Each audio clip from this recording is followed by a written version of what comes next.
Hi, everybody. Welcome back to Ghoul School. This week we have a really tough task in front of us. We have to try to decide what our next read aloud book is going to be. Um, I'm freaking out a little bit about it because I love all three of these books. One of the great things about us choosing one of them is the other books are available if you have a Kindle or you do Amazon books.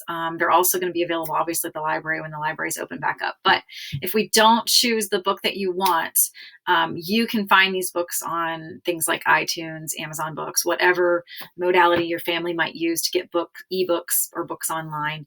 You can find these books out there. So don't fret if we don't choose one of the three that you really, really want. You can find it out there and purchase it so that you can listen to it online. So, all right, without further ado, here are the three books that we're going to try to choose from this week.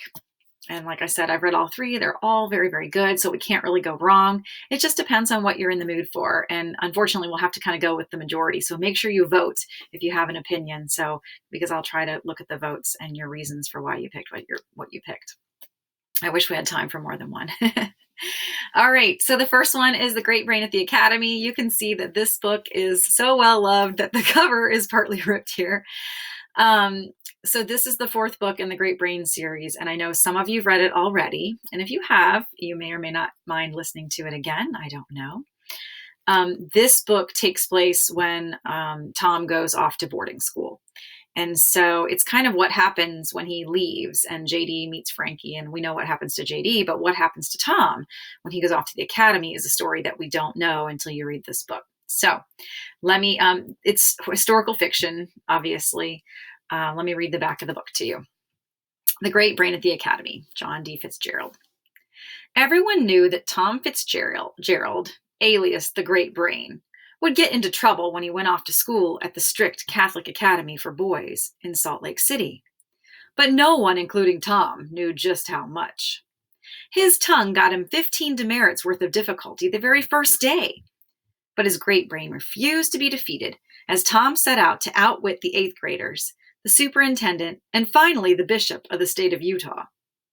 Whether it's running an illegal candy store or earning a reputation as the fastest potato peeler in the world, or introducing the newfangled sport of basketball at the academy, Tom's great brain never falters. And his money-making schemes rise to new heights or depths, faced with the challenge of rigorous boarding school life. So remember, he goes off to boarding school. He lives here. He goes to school here. And it's a boarding school with Catholic priests as your teachers. So it's a very, very strict school. And you can imagine that Tom gets into all kinds of trouble. We meet some new characters, obviously, because JD and Frankie are not there. So that's The Great Brain at the Academy. It is a good one. All right. The second book is the third book in our Chronicles of Prydain that we just have finished, and it's called The Castle of Lear. It is also a very, very good book. Obviously, this genre is fantasy based on mythology, and so here's the back of this book. Again, Lloyd Alexander is the author. Princess Elenwy hates to leave her friend Taryn, assistant pigkeeper, and her beloved home of Caerdalban. Why does she have to go to the Isle of Mona to train to be a proper lady? She's already a princess. But Elenwy soon faces much more than the ordeal of becoming a dignified young maiden, for she possesses magical powers sought by the evil enchantress Queen Akron. When Elenwy is put under a deep spell, Taryn and his companions set out on a dangerous quest to rescue her. Yet how can a lowly assistant pigkeeper hope to stand up against the most evil enchantress in all of Prydain? So we know we've met Akron before, and we find out much more about Elenwy, her heritage, her magical abilities and powers.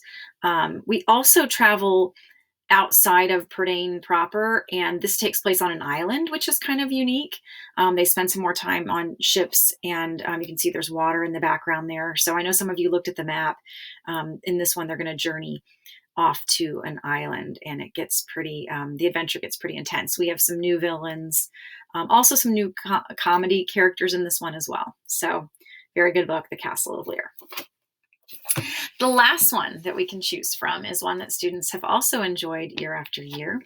It's called The Chameleon Wore Chartreuse. My class did a play about it a couple of years ago. So here's the details about this one. This is by an author, Bruce Hale. He is definitely a funny writer. This is fantasy, but it's mystery, and it's also comedy. So it's kind of a 3-in-1. It's got all three genres kind of all wrapped up into one. Let me read the back of the book to you. It says, no case is too small. No snack is too big. Some cases start rough. Some cases start easy. This one starts with a missing first grader named Billy Chameleon. His sister Shirley promises Chet a big piece of stink bug pie if he can find the little brat. But Shirley has more cooties than clues, and Chet's investigation turns up so many riddles he could write a joke book. He and his partner, Natalie Attired, may have bitten off more than they can chew, but they'd better chew fast. If they don't find the kid in time, it's going to be bye-bye stink bug pie. So again, this one, mystery, fantasy, comedy, because you have animals that go to school and you have things that happen to them at school, but definitely fantasy, obviously, because the animals are talking, and a lot of humor in this one. He does a lot of inside jokes and puns, and so he's a funny author. It leaves kids laughing. The chapters are shorter, but so I'll read several chapters each time I would record. So that's The Chameleon Wore Chartreuse. All right, I know it's a tough choice, but get into the Google form after you've, now that you've listened to this video, and I'll have you vote for which one you want to read and give me a reason or two why.